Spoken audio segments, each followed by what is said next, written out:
Fala aí pessoal, tudo bem com vocês? Bom, o STF, para variar, anulou as condenações de Lula nos processos da Lava Jato por 8 votos a 3 e, na sequência, julgou também pela imparcialidade do então ex-juiz Sérgio Moro, que presidia aí a 13ª Vara Criminal de Curitiba. Então, como fica o desdobramento disso tudo? É sobre isso, sobre essa decisão que eu gostaria de comentar com vocês. Bom, para quem não me conhece, me chamo Rafael, sou advogado, sou um estudioso aí no assunto, continuo estudando bastante, inclusive, né, mesmo após de formado, após ter adquirido aí a minha carteira da ordem. Caso contrário, possivelmente eu não teria a bagagem necessária aí para estar comentando aspectos com uma certa profundidade e objetividade aí para vocês. Muitos que estão me assistindo aí não são do direito, né? Pois bem, então a pergunta é: por que a 13ª Vara Criminal de Curitiba não seria competente para analisar tais processos? Bom, já antecipo aí de antemão que o STF errou, ou talvez tenha sido de propósito mesmo, né, com todo respeito, ao entender que a 13ª vara não seria a competente, né? Por quê? Bom, em primeiro lugar, não se reconhece a incompetência ou suspeição em sede recursal, e sim no primeiro momento que o acusado ele tem para se manifestar nos autos, né? Isso daí é uma regra expressamente prevista, tanto no Código de Processo Penal quanto no Código de Processo Civil. É claro que o CPP ele vai regular os processos que veiculam fatos criminosos, né? Quem está sendo acusado aí de um crime. Já o Código de Processo Civil, ele vai regular todos os demais processos, como contratos civis, família, questões de ordem tributária, é o genérico, na verdade, né? Bom, esse é o primeiro ponto, né? Em primeiro lugar, essa questão não deveria nem estar sendo suscitada neste momento, porque já houve até uma sentença contra ele, tudo bem que não teve o trânsito em julgado, mas já se superou aí a fase recursal com, com a sentença e a, a confirmação pelo acórdão do Tribunal Regional Federal. Bom, segundo ponto. Por que a 13ª Vara Criminal, em tese, não seria competente ainda nesse mesmo ponto? Bom, existe um instituto no direito processual penal que é a prevenção, né? Mas antes de chegar na prevenção, vamos lá, vou falar a regra geral. A prevenção ela é específica, né? É uma exceção. Então vamos falar da regra primeiro. Então, que regra seria essa?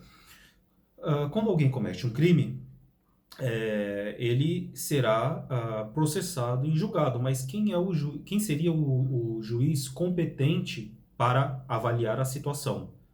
Bom, do local em que se resultou o fato criminoso.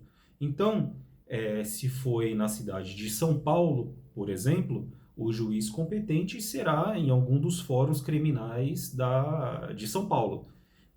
E assim vai. Rio de Janeiro, a mesma coisa, né? Essa é a regra.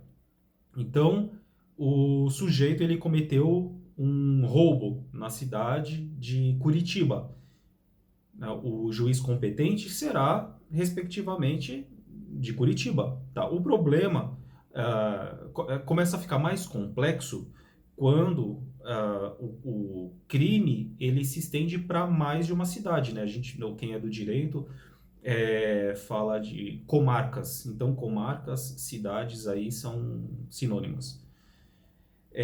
Então, vou dar um exemplo. Inclusive, me valer aqui de um exemplo que os professores de faculdades de direito, cursinhos preparatórios dão.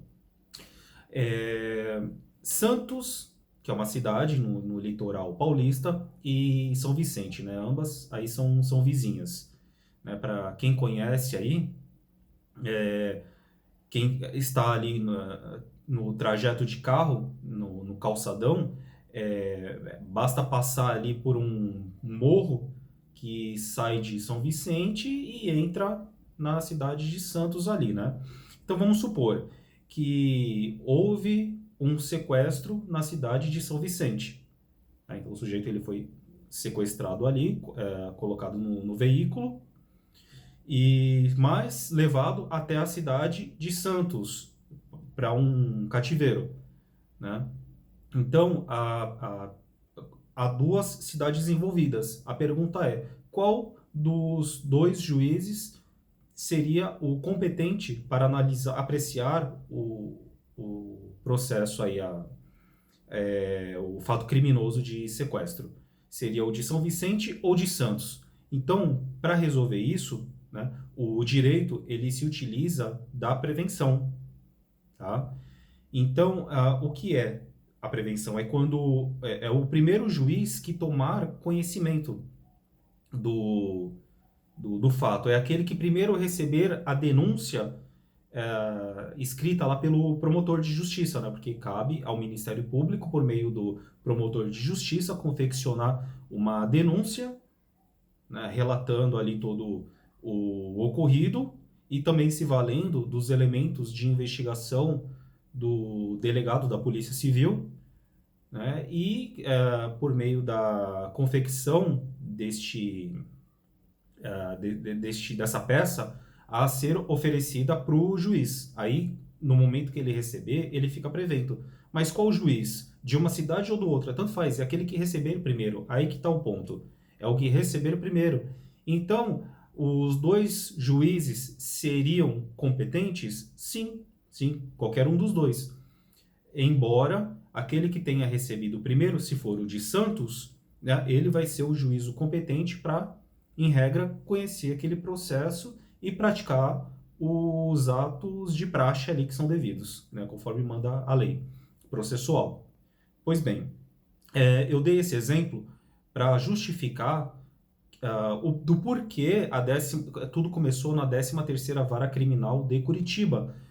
No início das investigações, tudo bem que a Lava Jato ela oficialmente tenha sido deflagrada no ano de 2013, mas as investigações pela Polícia Federal já estavam ocorrendo bem antes, lá, salvo engano, em 2009. Né? E investigaram 2010, 2011, enfim.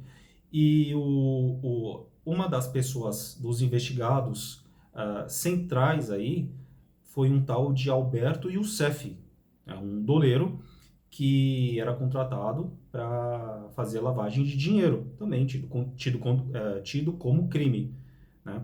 E esse Youssef, ele, salvo engano, ele residia na época lá na cidade de Londrina. Então, quer dizer, a maioria de suas práticas criminosas estavam ali no estado do Paraná. Então, não é à toa que, por ser o início das investigações, Estado do Paraná, a Polícia Federal, o delegado os delegados, desculpa, porque teve mais de um, eles relataram, coletaram todas as provas ali produzidas, trabalhando junto com o Procurador da República, que é representante do Ministério Público Federal, e ali eles confeccionaram uma denúncia a ser proposta por um dos juízes, juízes criminais do Fórum Federal, lá de Curitiba, e no qual foi distribuído ali para o Sérgio Moro. Então, 13ª, né? Pelas regras de distribuição, ele foi o sorteado aí. Então, tudo começou com ele, a 13ª Vara Criminal de Curitiba, a federal, né? Bom, que mais eu posso falar para vocês aí? Que, eu assisti alguns pontos, alguns trechos da votação do plenário aí da decisão do STF que anulou as condenações do Lula, e 2 pontos me chamaram a atenção. O primeiro foi do Cássio Nunes, aí, com todo respeito a ele também. Foi legal ele ter entendido aí pela permanência da 13ª Vara, e só que tem um porém, ele justificou ali no seu voto que a 13ª ela seria a competente em razão dos primeiros contratos junto à Petrobras, e disso os valores foram desviados.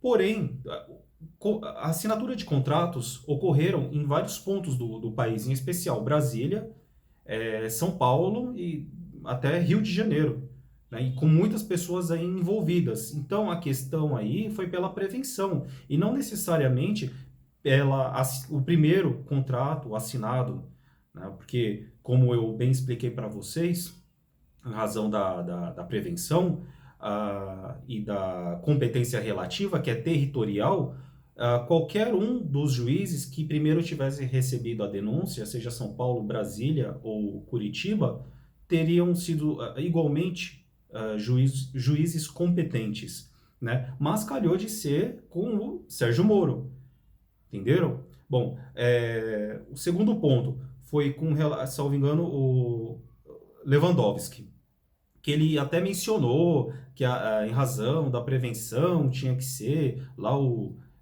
provavelmente juiz de Brasília, o São Paulo. Então, assim, são retóricas que fogem do bom senso, então existe até uma certa incoerência. Porque ele falou que deveria ser, em tese, Brasília, em regra, em razão da regra da prevenção.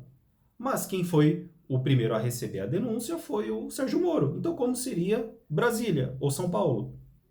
Entenderam? Então, há certas inconsistências aí que realmente são dignos da gente comentar e debater, né?